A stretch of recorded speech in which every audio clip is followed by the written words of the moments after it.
Good morning class 9th। Last video में हमने plant tissues के बारे में पढ़ा था। अब हम पढ़ेंगे एनिमल टिश्यूज़ के बारे में। ठीक है, देखते हैं। अब आपको देखिए एक स्टमक का डायग्राम बना रखा है और डायग्राम को कट करके थोड़ा सा यानी कि स्टमक कट करके उसके टिश्यूज़ के बारे में बता रखा है। उसको थोड़ा और जूम किया, फिर और जूम करके मैं आपको दिखाया, तो आपको मसल फाइबर का एक डायग्राम दिखाया जा रहा है। ठीक है, animal tissues. When we breathe we can actually feel the movement of our chest. How do these body parts move. देखिए जब हम ब्रेथ करते हैं, सांस वगैरह लेते हैं, तो हमारा चेस्ट मूव करता है आगे और पीछे की तरफ। तो ये बॉडी पार्ट कैसे मूव करते हैं। For this we have specialise cells called muscle cells. इन सब के लिए एक्सपेंशन कॉन्ट्रैक्शन के लिए हमारे पास कुछ सेल्स होती हैं जैसे कि muscle cells. The contraction and relaxation of these cells called result in movement. तो इन्हीं सेल्स का यानी मसल सेल्स का जो कॉन्ट्रैक्ट होना, रिलैक्स होना आपको क्या करवाता है, मूवमेंट करवाता है। During breathing we inhale oxygen. Where does this oxygen go. जब हम ब्रीथ करते हैं तो ऑक्सीजन लेते हैं, तो ये ऑक्सीजन कहाँ जाती है। ठीक है, it is absorb in lungs and then it transported all the body cells through blood. ये क्या होती है, लंग्स में चली जाती है, लंग्स से पूरी बॉडी में पहुंच जाती है आपके ब्लड के थ्रू। ठीक, आगे why would cells need oxygen, कि सेल्स को ऑक्सीजन की ज़रूरत क्यों होती है। The functions of mitochondria we studied earlier provide a clue to this question. Blood flows and carries various substance from one part of the body to other. देखिए जो oxygen की ज़रूरत होती है, अपने माइटोकॉन्ड्रिया के बारे में पढ़ा था पिछले चैप्टर में जिसका नाम था सेल्स। तो वो क्या करता है, पावर जनरेट करता है ना, power of the cell ATP बनाता है, तो वहीं आपकी ऑक्सीजन काम आती है। ठीक, आगे for example it carries oxygen and food all the cells.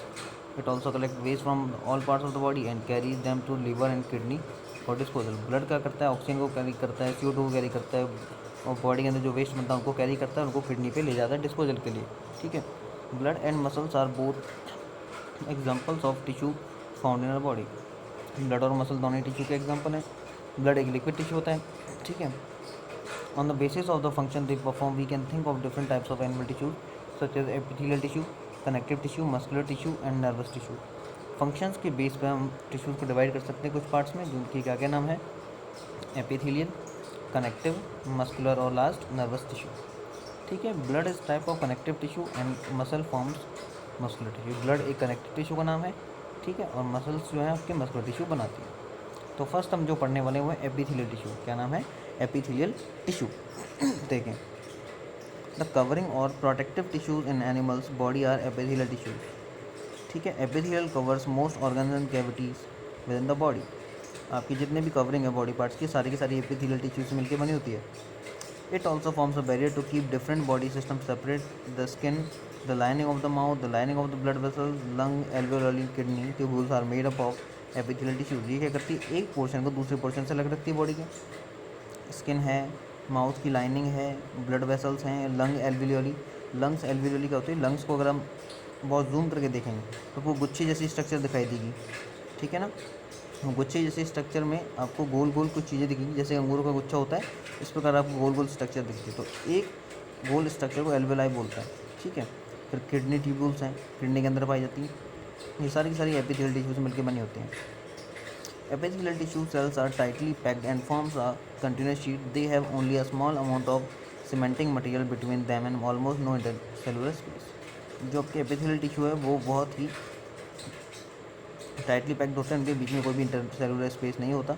Obviously anything entering और leaving the body must cross at least one layer of epithelium.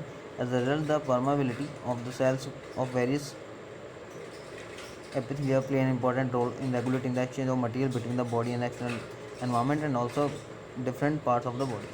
अब देखिए ये क्या है, हर जगह पाया जाता है एपिथेलियल टिश्यू।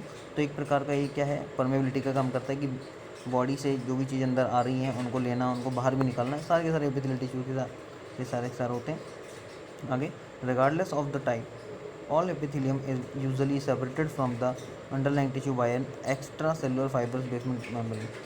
ठीक है, इन सब के अलावा एक एक्स्ट्रा सेलुलर बेसमेंट मेम्ब्रेन भी होती है जो एपिथेलियल के बाद पाई जाती है। Different epithelia showing different structure and that correlate with their unique function. अलग तरह के एपिथेलियल टिश्यू के अलग तरह के फंक्शन होते हैं। फॉर एग्जांपल देखते हैं, इन सेल्स लाइनिंग ब्लड वेसल्स और lung alveoli where transportation of substance occurs through a selectively permeable surface, there is a simple flat kind of epithelium. This is called the simple squamous epithelium.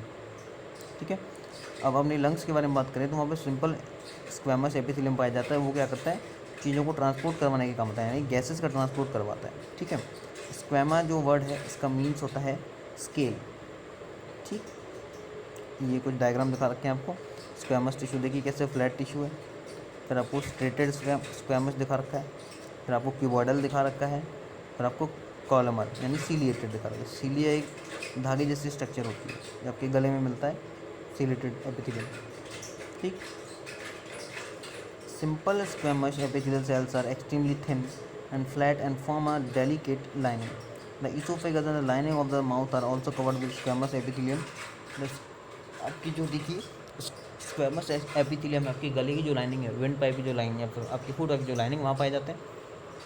Oesophagus आपका food pipe होता है। The skin which protect the body is also made up of squamous epithelium. Skin के जो tissue है वो भी squamous epithelium से मिलकर बने होते हैं।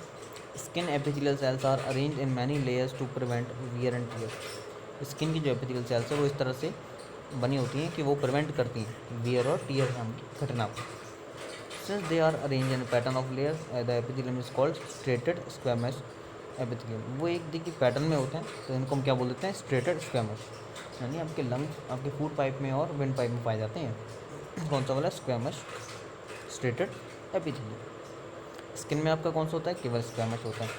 ठीक है, गले में यानी कि आपके विंड पाइप फूड पाइप में आपको स्ट्रेटेड मिल जाएगा।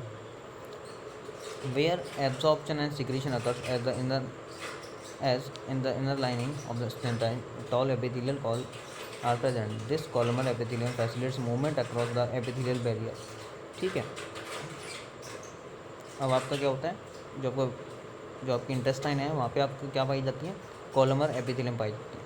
ठीक है, जो क्या करते हैं, आपके फूड को आगे ले जाने का काम करते हैं। Respiratory tract, the columnar epithelium tissue also cilia which are hair like projection on the surface move epithelial cells. आपकी जो रेस्पिरेटरी ट्रैक्ट है यानी कि आपको जो विंड पाइप का जो नहीं, विंड पाइप के अपर पोर्शन का तो आपको कौन सा मिलेगा, सिंपल स्क्वैमस। और विंड पाइप के अंदर वाले पोर्शन की तरफ आते हैं, थोड़े नीचे की तरफ जाते हैं तो आपको कौन सा मिलेगा, ये वाला tissue, columnar ciliated epithelium tissue. इन पर सीलेटेड इसलिए बोलते हैं कि सीलिया पाए जाते हैं, हेयर लाइक स्ट्रक्चर पाई जाती है इन पर। ठीक है, आगे epithelial cells are often acquire additional specialized as gland cells which can secrete substance as at the epithelial surface. Sometimes a portion of epithelial tissue fold inward and multicellular gland is formed. This is glandular epithelium. अब आपके body में क्या होता है, multi cellular कुछ glands पाई जाती हैं, यानी कि ग्लैंड जो चीज़ों को सिक्रीट करने का काम करते हैं, सब्सटेंस को। तो वो किन से मिलकर बनी होती है, सिंपल ग्लैंडुलर एपिथेलियम नाम के टिश्यू से बनी होती है। वो फोल्ड होते हैं आपस में, एक टिश्यू दूसरे टिश्यू पर फोल्ड हो जाता है और क्यूबॉइडल टिश्यू भी बनाता है। ठीक, अब आपने एपिथेलियम पढ़ लिया, जो कनेक्टिव टिश्यू हम पढ़ेंगे नेक्स्ट वीडियो में। अभी आप इतने ही टिश्यूज़ को पढ़ें, इनको लर्न करें, उनके डायग्राम बनाने की प्रैक्टिस करें। Thank you class.